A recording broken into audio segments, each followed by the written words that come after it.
তাহলে এখানেও দেখা যায় যে এই পরীক্ষায় মোমেন কাফের একসাথেই আছে। তাহলে মোমেনদেরকে কখন পৃথক করে আল্লাহ আলস্যের নিচে রাখবেন এই জিনিসটা আমি খুঁজে পাচ্ছি না। আপনারা যদি পান তা আপনারা বলেন যে কখন থাকবে। আমি এটা দাবি করছি না যে আমার ছাড়া আপনারা কেউ বোঝেন না, আপনারাও বোঝেন, আপনারাও আলেম, আপনারা সময়টা দেখান যে এই সময়টায় তারা আলস্যের ছায়া থাকবে, এটা দেখান।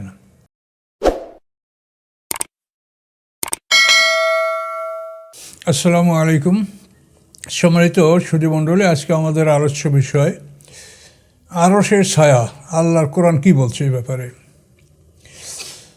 তো আমরা প্রত্যেকটা জিনিস কোরআন থেকে অনুসন্ধান করব। তার কারণ আমরা যদি কোরআন ছেড়ে দেই তাহলে কোরআন আল্লাহর কাছে অভিযোগ করবে যে পৃথিবীকে মানুষেরা আমাকে পড়ে তেলাওয়াত করে, আমল করে না। এই অভিযোগের পরেই আল্লাহ তাআলা কোরআনকে জমিন থেকে তুলে নিয়ে যাবেন কিয়ামতের পূর্বক্ষণে। তো আমাদের কোরআনের পরে আমল, এটা আমাদের জরুরি। কোরআনকে ছেড়ে দিয়ে আমরা অন্য কিছু আমল আমরা করতে পারি না। তো আরশের ছায়া এই সম্পর্কে আমরা কোরআন কি বলে সেটা আমরা দেখব। আল্লাহ রাব্বুল আলামিন সূরা জুমারের 69 নম্বর আয়াতে বলেন, ও আশরাকাতিল আরদু বিনূরি রাব্বিহা ওয়া বুজিয়াল কিতাব ওয়া জিয়া বিন নবিয়িনা ওয়া শুহাদা ওয়া কুযিয়া বাইনহুম বিল হক ওয়া হুম লা ইউযলামুন। এই আয়াত থেকে আমরা আমাদের আলোচনা শুরু করছি যে হাসরের ময়দানে আল্লাহর নূরের আলোকে ময়দানটা আলোকিত হবে। তো হাসরের ময়দানে সূর্য থাকবে না। আমরা কোরআন পাকে স্পষ্ট আয়াতে এটা আমরা পেয়েছি যে সূর্যকে ধ্বংস করে দাও, চন্দ্র ফাইজা বারাকাল বাসর ওয়া খাসাফাল কমার ওয়া জুমিয়া শামসু ওয়াল কমার, সূরা কিয়ামা। তো এখানে ফাইজা বারাকাল বাসর ওয়া খাসাফাল কমার ওয়া জুমিয়া শামসু ওয়াল কমার, তো খাসাফাল কমার হলো চাঁদকে আলোকবিহীন করা হবে, অন্ধকার করে ফেলা হবে। আর জুমিয়ার শামসু ওয়াল কমার, চন্দ্র সূর্যকে একত্রিত করা হবে। এখানেও তাফসীর কাকরা বলেন একত্রিত করার অর্থ যে চাঁদকে যেরকম অন্ধকার করা হবে সূর্যটা ওইরকম অন্ধকার হয়ে যাবে। তারপর চন্দ্র এবং সূর্যকে জমে একত্রিত করা হবে, দুইটাকে রোল করে পেঁচিয়ে জাহান্নামের মধ্যে অথবা জ্বলন্ত সমুদ্রের মধ্যে তাকে নিক্ষেপ করা হবে। তো সূর্যের কোনো অস্তিত্ব নাই। এই জন্য আল্লাহ বলছেন যে সূর্য ইসরাফিলের সিংহার ফুৎকারে চন্দ্র, সূর্য, গ্রহ, নক্ষত্র যেগুলি পৃথিবীর সংলগ্ন এগুলি সব ধ্বংস হবে। ধ্বংস হওয়ার পরে ও আশরাকাতিল আরদু বিনূরি রাব্বিহা, রবের নূরের আলোকে হাসরের ময়দানটা আলোকিত হবে। ও উজিয়াল কিতাব, এবং আমলনামা স্থাপন করা হবে। ও জিয়া বিন নবিয়িনা শুহাদা, এবং নবীগণ এবং শুহাদাদেরকে সাক্ষীগণকে উপস্থিত করা হবে। ও কুযিয়া বাইনহুম বিল হক, এবং তাদের মধ্যে ন্যায়সঙ্গতভাবে ফয়সালা করা হবে, জুলুম করা হবে না। তো এখানে দেখেন আয়াতের আল্লাহর কালামের যে মানে বাচনভঙ্গি সেটা দেখেন। উজিয়াল কেতাব, জিয়া বিন নবিয়িনা শুহাদা, আমলনামা স্থাপন করা হবে এবং নবীদেরকে উপস্থিত রাখা হবে, সাক্ষীগণকে উপস্থিত রাখা হবে। কিন্তু সাক্ষী যাদের উপরে দেওয়া হবে, মাশহুদ, যাদের উপরে সাক্ষীটা দেওয়া হবে তারা তো আম জনতা, তাদের কথা কিন্তু বলা হয়নি। এই জন্য যে এটা একটু গবেষণা করলে, একটু চিন্তা করলে বোঝা যাবে যে নবীন আর শুহাদা এরা যখন উপস্থিত থাকবে তাহলে যাদের উপরে সাক্ষী তারা দিবেন তারা তো অবশ্যই উপস্থিত থাকবেন। তা নইলে ওই যে সামনে অকুজিয়া বাইনহুম বিল হক, তাদের মধ্যে ন্যায়সঙ্গতভাবে ফয়সালা করা হবে। তাহলে তারা যদি উপস্থিত না থাকে তাহলে ন্যায়সঙ্গতভাবে ফয়সালা করা সম্ভব নয়। কারণ এগুলো বুঝে নিতে হবে। এই জন্য আল্লাহ বলছেন আফালা ইয়াতাদাব্বারুনাল কুরআনা আম আলা কুলুবিন আকফালুহা, সূরা মুহাম্মদ, যে আল্লাহ বলেন যে তারা কোরআন নিয়ে চিন্তা গবেষণা করে না, তাদের অন্তর কি তালাবদ্ধ? এটা আল্লাহ প্রশ্ন করছেন। তো এইটা কোরআনের কোরআনের সবসময় এমনভাবে কিছু কথা আল্লাহ বলেন যাতে আমাদের সামনের বিষয়টা বুঝে নিতে হবে। তাহলে এখানে আমরা হাসরের ময়দানের আলো সম্পর্কে স্পষ্ট আয়াত পেলাম যে হাসরের ময়দানটা আল্লাহর নূরের আলোকে আলোকিত হবে। কিন্তু হাসরের ময়দানে কোনো ছায়ার প্রয়োজন হবে কি না এটা আল্লাহ বলেননি।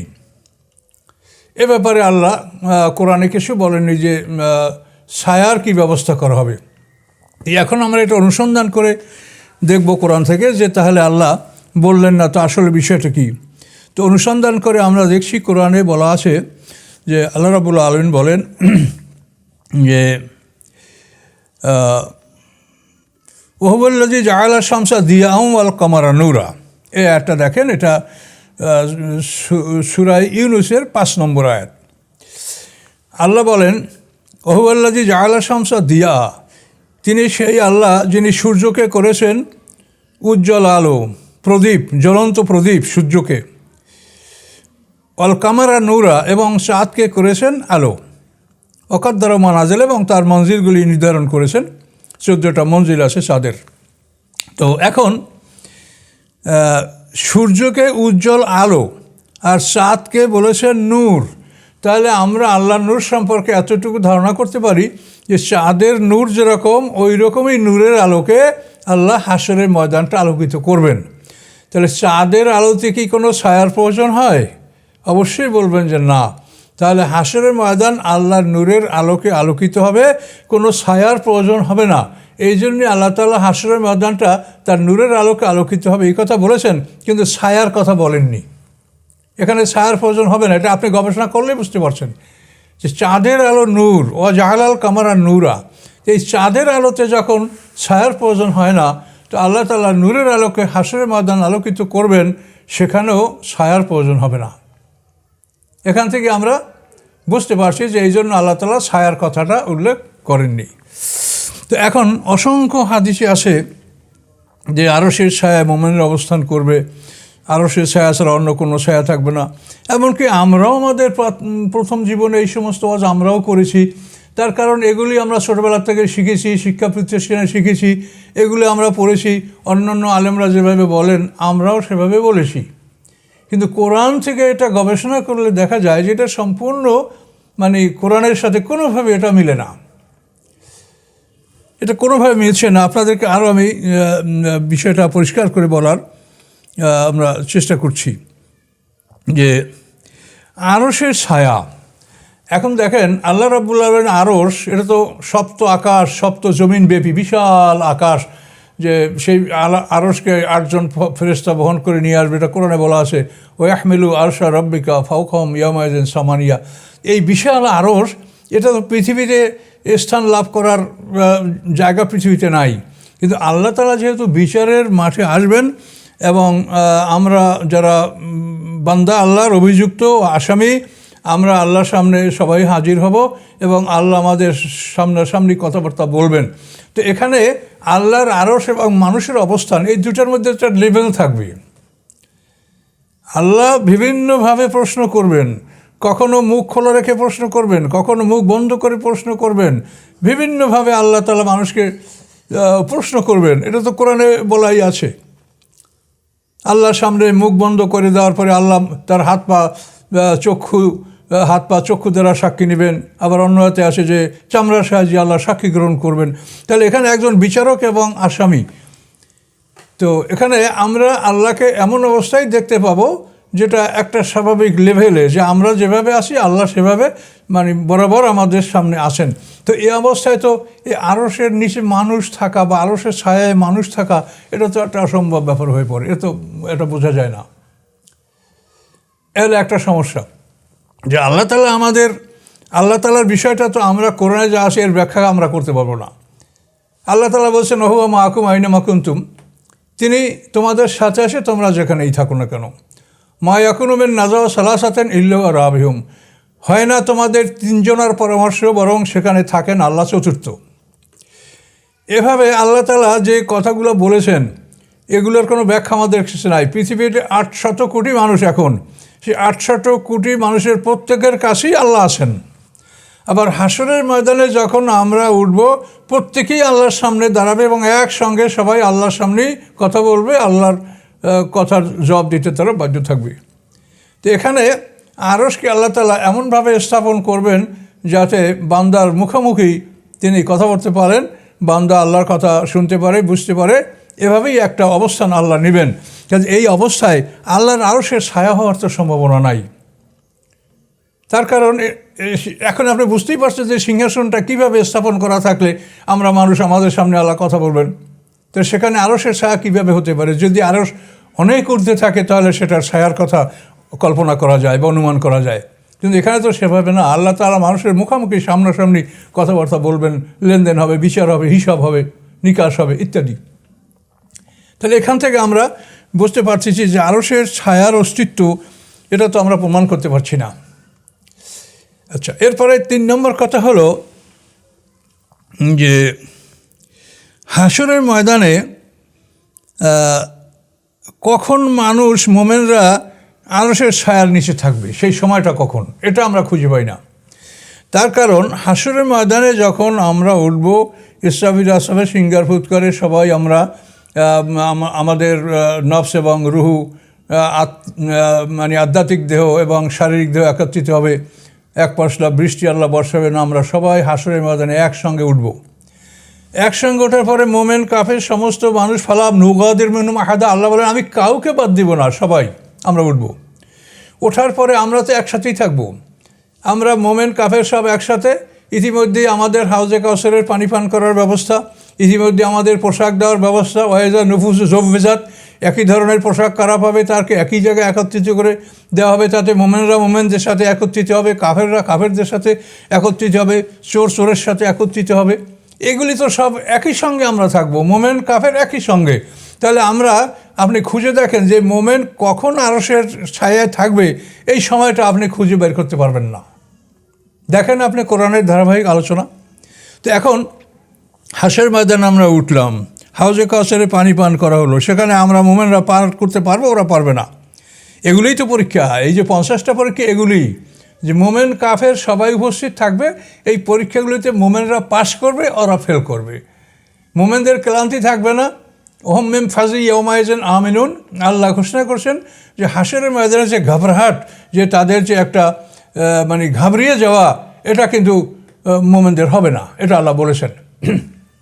তো এখন মোমেনরা পৃথক হয়ে আরশের ছায়ায় যাবে কখন, সেটা তো আমি দেখতে পাচ্ছি না। কোরআনে যতগুলো অনুষ্ঠান আছে, যেমন দেখেন সূরা নূরের মধ্যে বলা আছে যে আল্লাহ আকাশ পৃথিবী মানে তার আল্লাহর যে নূরের আলোকে হাশরের ময়দানটা আলোকিত হবে, এটাকে আল্লাহ তাআলা অন্ধকার করে দেবেন। আওকা জুলুমাতেন ফি বাহারের লুজ্জেন, যে সূরায় নূরের 40 নম্বর আয়াতে আল্লাহটা বলেছেন যে হাশরের ময়দানটা গভীর সমুদ্রের তলদেশের অন্ধকারের মতো অন্ধকার করে ফেলানো হবে। সেই অন্ধকারের মধ্যে মোমেনদের আল্লাহ আলো জ্বালিয়ে দেবেন। তাহলে এখানেও দেখা যায় যে এই পরীক্ষায় মোমেন কাফের একসাথেই আছে। তাহলে মোমেনদেরকে কখন পৃথক করে আল্লাহ আলসের নিচে রাখবেন, এই জিনিসটা আমি খুঁজে পাচ্ছি না। আপনারা যদি পান তা আপনারা বলেন যে কখন থাকবে। আমি এটা দাবি করছি না যে আমার ছাড়া আপনারা কেউ বোঝেন না, আপনারাও বোঝেন, আপনারাও আলেম, আপনারা সময়টা দেখান যে এই সময়টায় তারা আলসের ছায়া থাকবে, এটা দেখান না। এখানে আমি দেখতে পাচ্ছি যে সূরা নূরের মধ্যে যেটা আসে, সূরা হাদিদের মধ্যে আসে যে মোমেনদের নূর আল্লাহ তাআলা প্রকাশ করবেন। ইয়াসা নূরুম বাইনা আইদিহিম ওয়া আইমানিহিম, মোমেনদের সামনে এবং ডান দিকে তাদের আলো জ্বলবে এবং সেই আলোর মাধ্যমে তারা আরাফের দিকে অগ্রসর হবে। আর কাফেরদের আলো জ্বলবে না, মুনাফিকদের আলো জ্বলবে, নিববে। মুনাফিকরা অনুরোধ করবে উনজুরুনা নাকতাবিস মিন নূরিকুম, এসব কথা কোরআনে বলা আছে। তো এখানে আমরা দেখছি যে হাশরের ময়দানে এই পরীক্ষায় মোমেন কাফের সব এক জায়গায় আছে। আচ্ছা, আবার দেখেন সূরা মধ্যে মরিয়ামের 71 নম্বর আয়াতে যেখানে বলা আছে ওয়া মিনকুম ইল্লা ওয়ারিদুহা কানা আলা রাব্বিকা হাতমান মাকদিয়া, যে তোমরা সবাই জাহান্নামে ঢুকবে, ঢোকার পরে মোমেনরা বের হতে পারবে আর কাফেররা বের হতে পারবে না। তো এখানেও মোমেন কাফের একসঙ্গে আছে। তো মোমেন কাফেরদের পরীক্ষা তো সব একসঙ্গেই হচ্ছে আমরা দেখছি। শুধু ব্যবধান এতটা যে প্রত্যেকটা পরীক্ষায় মোমেনরা পাশ করবে, ওরা ফেল করবে। আর এক একটা পরীক্ষায় মনে হয় যেন এখানেই শেষ হয়ে গেল না, এই পরীক্ষার পরে তাদেরকে আবার পরীক্ষায় নেওয়া হবে, আবার নেওয়া হয়, 50টা পরীক্ষায় নেওয়া হবে। এইভাবে নিতে নিতে শেষ পর্যন্ত 49 নম্বরে আমার ওই ছোট বইতে আসে, 50টা পর্ব, 50,000 বছরের সমান একদিন, আমার একটা ছোটো বই আছে, ওটা আপনারা দেখতে পারেন। 49 নম্বরে পর্বে হবে যে অতারা কুল্লা উম্মাতান জাসিয়া, সূরা জাসিয়ার মধ্যে আপনি এই আয়াতটা পাবেন যে অতারা কুল্লা উম্মাতিন জাসিয়া, কুল্লু উম্মাতিন তুদআ ইলা কিতাবিহা। আপনি দেখতে পাবেন সমস্ত উম্মত নতজানু অবস্থায় বসা আছে আমল নামার অপেক্ষায়। এখানে মোমেন কাফের সবাই থাকবে, কুল্লু উম্মাতিন, আল্লাহর কালাম, কুল্লু উম্মাতিন জাসিয়া, কেউ বাকি থাকবে না। মোমেন কাফের সব সেখানে উপস্থিত থাকবে এবং আমলনামা যে আল্লাহর পরীক্ষা করা, কোরআনে যা আল্লাহ করতে বলেছেন, আমল নিষেধ করেছেন যেগুলো, এই দুটোই আমল, এই আমলের পরীক্ষা সব শেষ হবে, 50টা পর্ব শেষ হবে, 50,000 বছরের সমান দিনটা পার হয়ে যাবে এবং এর 49 নম্বরে গিয়ে আল্লাহ তাআলা আমলনামা দান করবেন। এই আমলনামাটা উড়িয়ে দেওয়া হবে, এটাকে ওজন করা হবে, ভালো মন্দ ফলাফল দেখা হবে। উড়িয়ে দেওয়ার পরে আমলনামা ডান হাতে পড়বে এবং বাম হাতে পড়বে। যাদের বাম হাতে পড়বে তারা জাহান্নামী হবে, ডান হাতে যাদের পড়বে তারা জান্নাতি হবে। এভাবে আমলনামা গ্রহণ করার সময় সব মোমেন কাফের এক জায়গায় থাকবে। তা আমি তো দেখতে পাচ্ছি না যে মোমেনদেরকে পৃথক রেখে শুধু কাফেরদের একটা পরীক্ষা হবে। এই পরীক্ষা তো আমার যে 50টা পরীক্ষার মধ্যে আমি কোনোটাই দেখতে পাচ্ছি না। সকল পরীক্ষায় মোমেনরা সাথে থাকবে, কিন্তু মোমেনরা পাশ করবে, ওরা ফেল করবে। তো এইখানে আইসা আল্লাহ বলবেন অমতাজুল ইয়াউমা আইয়ুহাল মুজরিমুন, অর্থাৎ এবার যখন মোমেন এবং কাফেরদেরকে পৃথকভাবে আমলনামা দেওয়া হলো, তখন আল্লাহর পক্ষ থেকে এই ঘোষণা, অমতাজুল ইয়াউমা আইয়ুহাল মুজরিমুন, এই অপরাধীরা তোমরা পৃথক হয়ে যাও। এবার মোমেন কাফের পৃথক হয়ে যাবে। এত সময় তারা এই 50টা পর্বের সমস্ত পরীক্ষায় মোমেন কাফের একসঙ্গে তারা অবস্থান করেছে। দেখেন আপনি কোরআন খোলেন, তাহলে আরশের নিচে থাকার সময়টা কখন সেটা তো আমি খুঁজে কোরআন থেকে পাচ্ছি না। তাহলে এই যে অমতাজুল ইয়াউমা, মানে যেদিন আল্লাহ বলবেন মুজরিমদেরকে যদি পৃথক হও, এই পৃথক হওয়ার পরে তো তাদেরকে আর মোমেনদেরকে বিশ্রামে নেওয়া হবে না, এই পৃথকের পরেই তাদেরকে জান্নাতে নিয়ে যাওয়া হবে। বিচার শেষ, আমলনামা তারা ডাইন হাতে লাভ করছে, ওরা বাম হাতে, উভয় দলকে জান্নাতে এবং জাহান্নামের দিকে নিয়ে যাওয়া হবে। ওসিকাল্লাযিনা কাফারু ইলা জাহান্নামে জুমরা, আর ওসিকাল্লাযিনা তাকাউ রাব্বাহুম ইলাল জান্নাতি জুমরা। এটা হলো সর্বশেষ পর্ব। তো বিচার শেষ হওয়ার পরে তারা পৃথক হবে, কিন্তু পৃথক হওয়ার পরে তো বিচার শেষ হবে, তারপর তো আল্লাহ তাআলাও বিচার মাঠে থাকবেন না। তিনি আল্লাহ যে ফেরেশতাদেরকে নিয়ে বিচারে আসেন, সিংহাসন নিয়ে আসেন, আবার তিনি সেভাবেই প্রত্যাবর্তন করবেন। তিনি তো আর মাঠে অবস্থান করবেন না। বিচারে পরে মানুষদের দুইটা ভাগে এরা ভাগ হয়ে যাবে। জান্নাতে যারা যাবে তাদেরকে রেদওয়ান গ্রুপের দায়িত্বে তারা থাকবে, রেদওয়ান গ্রুপের ফেরেশতারা তাদের সব দেখভাল করবে এবং সব কিছু বিবরণ তো আছেই, সেটা আপনারা জানেন। আর যারা জাহান্নামে যাবে তারা জাবানিয়া গ্রুপের অধীনে থাকবে। কোরআন পাকে আছে সানাদুজ জাবানিয়া, এই জাবানিয়া গ্রুপের ফেরেশতা হলো জাহান্নামে ডিউটি করবে। তো এভাবেই আল্লাহ তাআলা বিচার ফয়সালা করবেন। তো আমরা এর কোনো জায়গাতেই আমরা এমন একটা পরীক্ষা পেলাম না যেখানে মোমেনদেরকে আরশের ছায়ায় বসেই রেখে কাফেরদের বিচার করা হবে, এটা আমরা পাচ্ছি না। তাহলে এই আরশের ছায়া, তারপরে মাথার উপরে সূর্য, এগুলি কোনোটাই কোরআনে নাই। আর কোরআনে নাই, এটার দ্বারা আমরা মানুষকে কেন হয়রান করব সেটা বলেন। কার অধিকারে, কোন অধিকারে আমরা কোরআনে নাই সেইটা আমরা দ্বীন ও শরিয়াতের একটা বিধান হিসাবে আমরা সমাজে প্রচার করে যাচ্ছি, আর সব মানুষ এগুলো শুনছে আর বিশ্বাস করছে যে এইগুলা আসে। হাসনের মাথার উপরে সূর্য হবে, মাথা টকবক করে ফুটবে, তামার জমিন হবে, এগুলা কি আশ্চর্যজনক কথা। এগুলো তো কোরআনে আমরা কিছু পাচ্ছি না। কোরআনে যে আল্লাহ বলছেন এটা আপনার কি যথেষ্ট হয় না? আল্লাহ রসুল তো এই জন্যই বলিয়েছেন মান লামিয়া তাগান্না বেল কোরআনে ফেলাইছে না, যে কোরআন যার জন্য যথেষ্ট নয় সে আমার দলভুক্ত নয়। এটা তো আল্লাহ রসুল বলেছেন। এই হাদিসটা সেহাজাতার বিভিন্ন হাদিসে এই হাদিস আসে। আর লামিয়া তাগান্না মানে আবার অনেকে মনে করেন গান গাও না। এই জন্য সুফিয়ান ইবনে ওয়াইনিয়া তাবুত তাবিন উনি এই হাদিসের ব্যাখ্যায় বলেছেন মান লামিয়া তাগান্নার অর্থ মান লামিয়াস্তাগনা, অর্থাৎ কোরআন যার জন্য যথেষ্ট হবে না, আল্লাহ রসুল বলেছে সে আমার দলভুক্ত নয়। কাজী কোরআন আমাদের জন্য যথেষ্ট আল্লাহ বলেছেন। আর কোরআন বোঝার জন্য আমরা আল্লাহ রসুল, সিনিয়র সাহাবি এরা কি বলেছেন, এসব বিষয়ে আমরা তাদের থেকে যেখানে জটিল বা যেগুলো আমাদের বুঝে আসে না, বোধগম্য নয়, সেখানে আল্লাহ রসুলের ব্যাখ্যা কী বলছেন, সিনিয়র সাহাবিরা কী বলছেন, এগুলি আমরা দেখে সেটার ফয়সালা নেব। কিন্তু আমরা এই যে কথাগুলো আপনাদের সামনে পেশ করলাম, তো এখানে কোরআনের কথার সাথে হাদিসের কথার কোনো মিল নেই। আরশের ছায়ায় মোমেনরা থাকবে, এই ওয়াজ আমিও করছি ভাই। জান্নাতি মানুষের 120টা কাতার হবে, তার মধ্যে 80 কাতার মোহাম্মদ উম্মত হবে, এগুলো হাদিসে আসে, আমি ওয়াজ করেছি।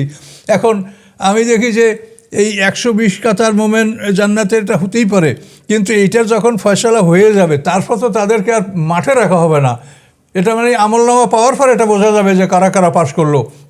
এই আমলনামা পাওয়ার পরে তো তারা আর মাঠে থাকবে না যে আল্লাহর আরশে নিচে যাবে। আমলনামার পাওয়ার পরেই তো তারা ওই ওসিকাল্লাযিনাত্তাকাউ রাব্বাহুম ইলাল জান্নাতি যুমারা, তো সেখানে তো দলে দলে তাদেরকে জান্নাতে নিয়ে যাওয়া হবে, আর জাহান্নামীদেরকে ওখান থেকে জাহান্নামে নিয়ে যাবে। তারপর তো তাদেরকে মাঠে রাখা হবে না। কাজে এই জন্য আরশের ছায়া সম্পর্কে আপনার অনুসন্ধানমূলক আলোচনা করতে পারেন, এবং এটার কোনো সঠিক কোরআন থেকে যদি এছাড়াও আপনাদের কোনো কিছু জানা থাকে আপনারা বলতে পারেন, কোনো আপত্তি নাই।